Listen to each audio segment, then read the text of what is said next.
Well, sometimes things just don't work out the way you want to. I broke a fan belt in this. I'm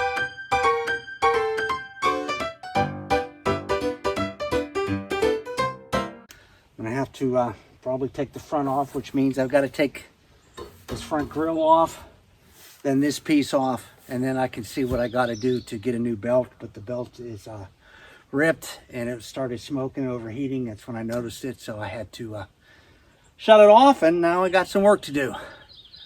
So like I said, I'm gonna have to take the front off first, then this hood part will come off, and then we'll go from there and see what we got. Unfortunately, that's the way things go sometimes. Things don't always work out the way you plan, but I guess I'll get started here and see what we can do.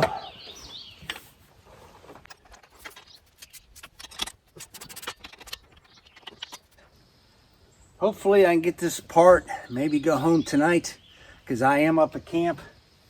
Go home tonight and maybe get a belt tomorrow morning and buzz back up, see if I can get it on Friday. Like I said, things don't always work out the way you want, but that's the way it goes. Here. I'm just going to go ahead and put the 4 bolts back in this. That way I know I won't lose them. Okay, you have two screw nuts. I don't know whether you can see them right here that hold this top on. As you see, it probably should go the whole way around, but mine's a little older, so it's been busted. And so we'll take it off.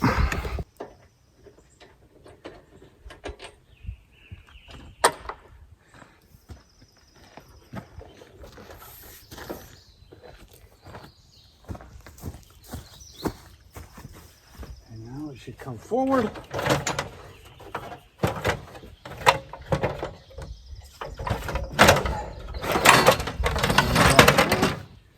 And I'm good to go.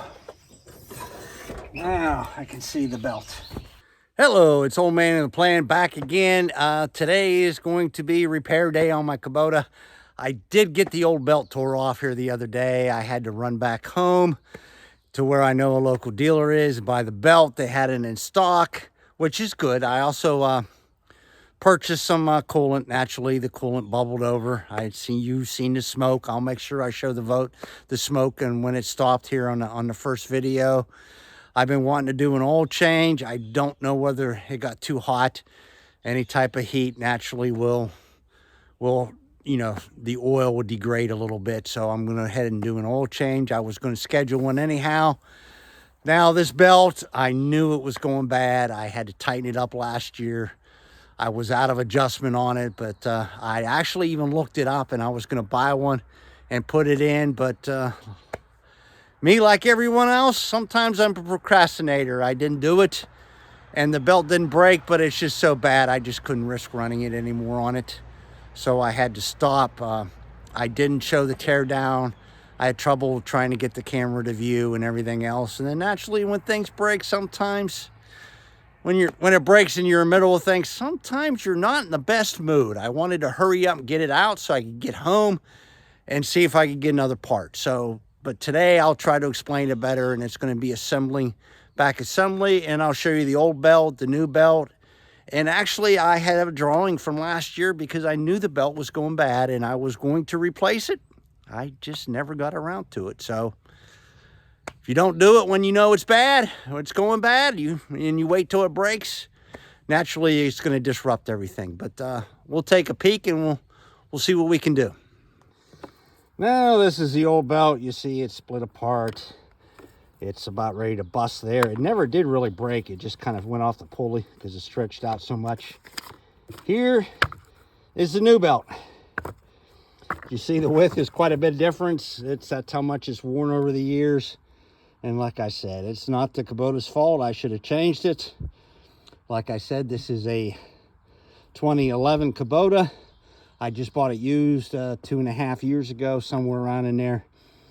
And First thing I did when I bought it was change the oil and everything, but I knew this belt was going bad and I didn't change it. Once again, my fault. Whether it's the original belt or not, I don't know. Here's the actual drawing of it. I don't know whether you can read it. Let me try to get my hand out of it. And we'll see what we got here. As you see, this is the hard part. I had to disconnect this coupler right here that goes to the hydraulic pump in order to get the belt off. Now, as long as I can get it over top of that, where I can split those apart enough to get that up, I just took these 3 bolts out here and was able to push it over a little bit. As long as I can get that through and get it up there, it will go relatively easy. I mean, I got the alternator loose, ready to go on, and there's the water pump, so it should be, as long as I can get it up through there. You got to crawl underneath it, lay on the ground to get that up through, but we'll see how that goes. Now, this is a top view looking down into the engine. The cover came off easy, like I said, a couple bolts. Take off the front. We'll see that as it goes back together. Here's the alternator, is loose, ready for adjustment. Here's the water pump and the fan. I'll have to take it over probably the fan first, or I'll take it up above, get it over the fan, and take it back down to the flywheel below. But we'll look at that from the bottom. Now, once again, before I get started, I am not a professional mechanic. I am not a Kubota. This is my first Kubota machine. I've worked on lawn tractors and things like that. I've done various jobs. The Kubota seems relatively straightforward, easy to work on, at least it's 25D.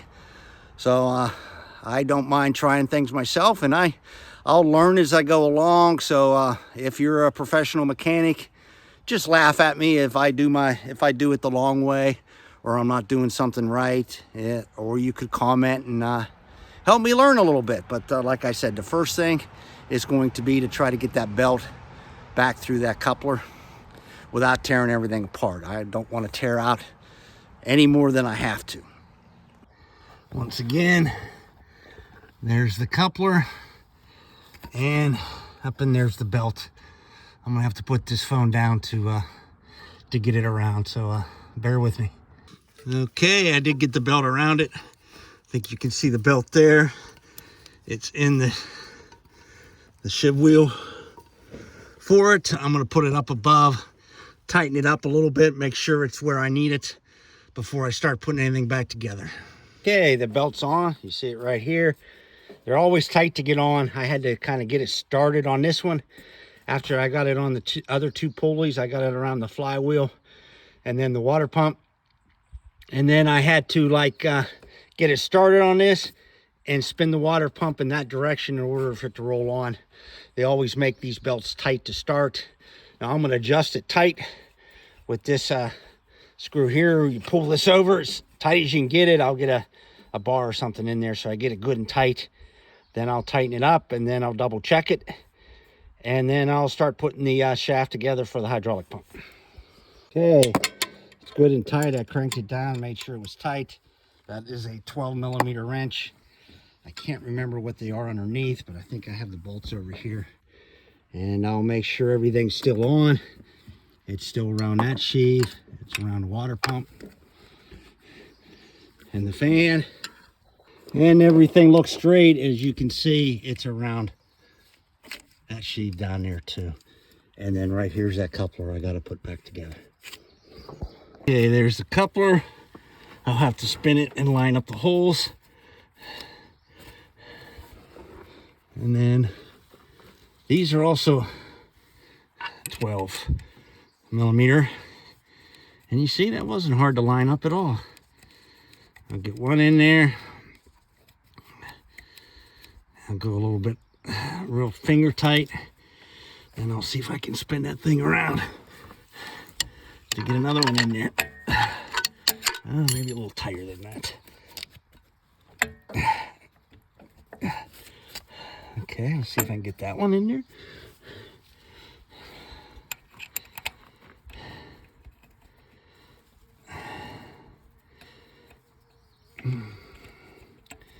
That one's not going quite as easy. Let me see if it needs lined up a little bit better. There we go. That's good.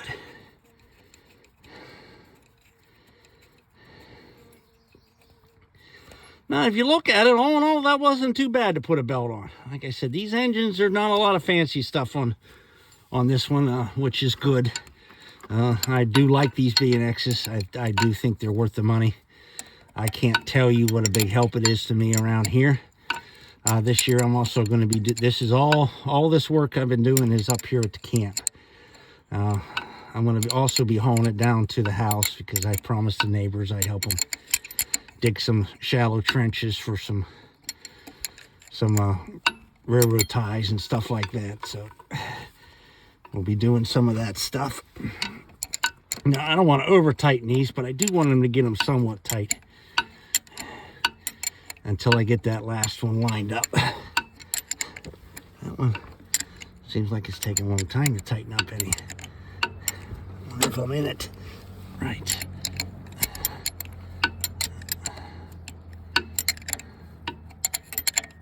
There it goes, starting to tighten up now.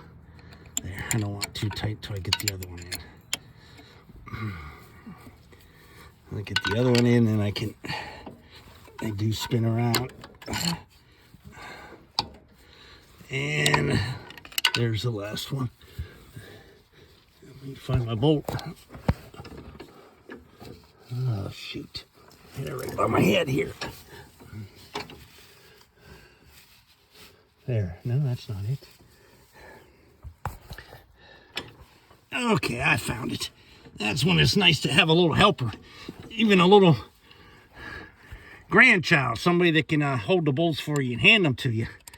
So you don't have to set them by your head and accidentally knock them around and then try to find them, and then slows you down a little bit. Like I said, this is going along real well. Not anywhere near as bad as I thought it was going to be when it first started smoking. And I'll have to fill it up with some coolant, and then I'll see if it starts okay. And I may change the oil today too before I head back to the house. And then I can start torquing these down a little bit. We want to make sure that's a good set because we certainly don't want to lose that coupler, do we? Okay, that one. We want to make sure they're all tight. Okay. I'm going to have to set the phone down because I'm going to have to brace it so I can give those a good torque. Okay, coupler's back on. You can see the belt behind it going up. And when I first crawled underneath here and I was getting ready to take that apart, I was a little concerned because of the age of the Kubota, to see if it was rusted up and everything else and hard to get those bolts out. But they came right out. I was really pleased. I haven't been underneath this thing too bad, but whoever had it before me must have kept in the garage. It's in pretty good shape underneath here. And like I said, the bolts are coming out nice. They're not locked up. All my couplers and everything look tight. I will continue to check some things. Maybe that fuel filter I should change. There's the hydraulic filter. I should probably change that at some point too. Hopefully I don't procrastinate too long with it. But everything looks good and underneath here, and it's 14 years old or 13 years old. So hopefully it lasts me a few more years. I already told my wife I love this machine. If it did happen to go out on me, I'd have to buy a new one, which I don't think she liked to hear that. But so here I guess we're going to get ready to get her a start and make sure everything's okay. Got to fill up the fluid first, the coolant fluid. And I'm just using the Kubota stuff. I've been buying the Kubota oil and stuff. Do I need to? Oh, heck, I don't know. Probably not.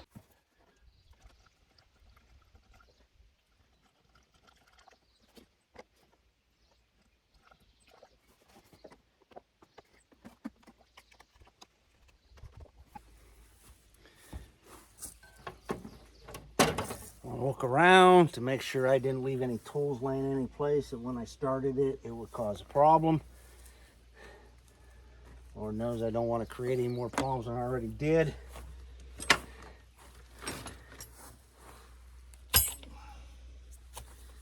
I'll have to start it up and let the coolant cycle for about a minute through, and then check the level again, and then fill up any more I want to. Then if everything's running okay, then I'll start putting the guards and the sides on. Okay, let's give it a start. Let it run for a few minutes.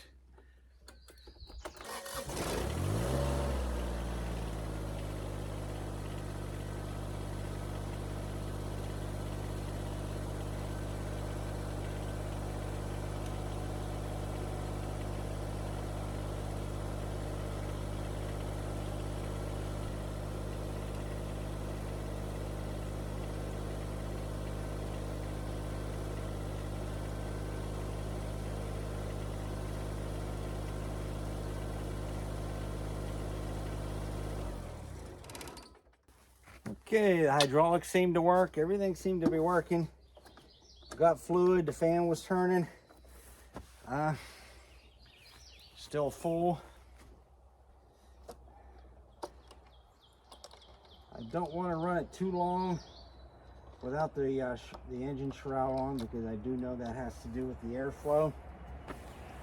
So I guess now it's time to put everything back together.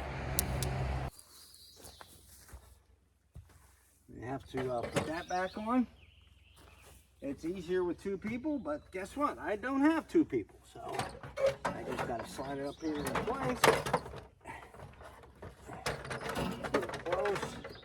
I've got to make sure that it gets by the. I've got to come up some more. I think I have to close this. It's a little bit easier. And then this. Here. Here. This side, see, got that side. There, what? Close. I gotta get the other side close to it. And so it's like, there you go. Got the spot. Now, it's going to have to go. There you go. So it's there, and there's the side. A little too much. There you go. That's one. Okay. Now, here. Let me know the place. You get the bolts in place here. All right, that was.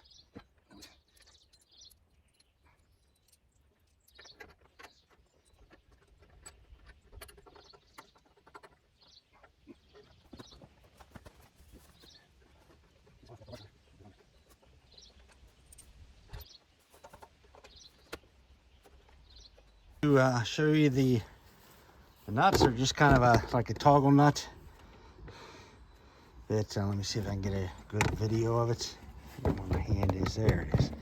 See, this part right here kind of goes around. This just sets on top. You have one on each side, one there, and one over here.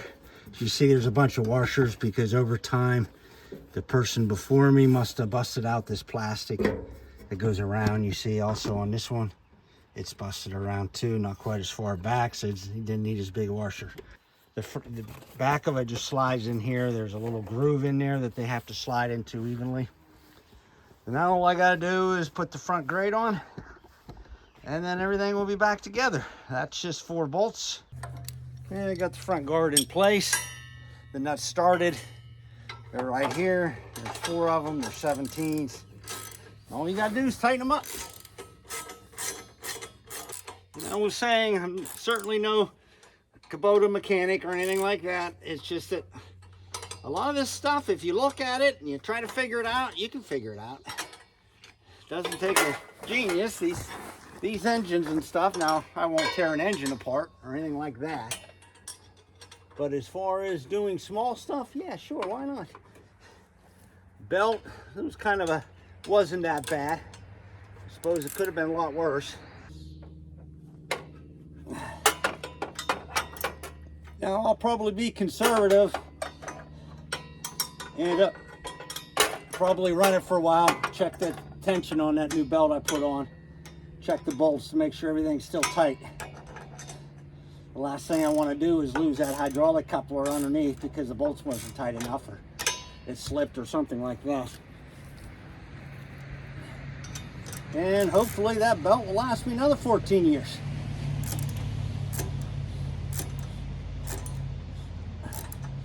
And 14 years, I probably won't be the one changing it. I'll need some help, because I'm already an old man. Okay, for now, I'm just going to start it up, get all my hydraulics in, get it on level spot so I can check all the fluids and everything, and then leave it run for a little bit, and then maybe do some more work with it. But I do want to take it to some places kind of level so I can check all the fluids and make sure everything else is okay. I even brought a grease gun up with me. I might grease it and stuff like that while I'm doing it. I did check all the fluids in a level spot. All the fluids checked out good. We'll go through that in later detail in another video. I also went ahead and changed the oil. At that time, I was afraid that the heat might have degraded the oil a little, so I went ahead and changed it. That will all be in the next video. So once again, I appreciate everybody watching. I appreciate your time. I'm learning as I go along too. I've never worked on Kubotas, but it's not so bad. But once again, thank you. I appreciate it. And if you can't, go ahead and subscribe and share it too. And please, any comments that would help me or show us which direction to go in maybe a better way would be appreciated. So once again, this is the old man with a plan. I'll see you later.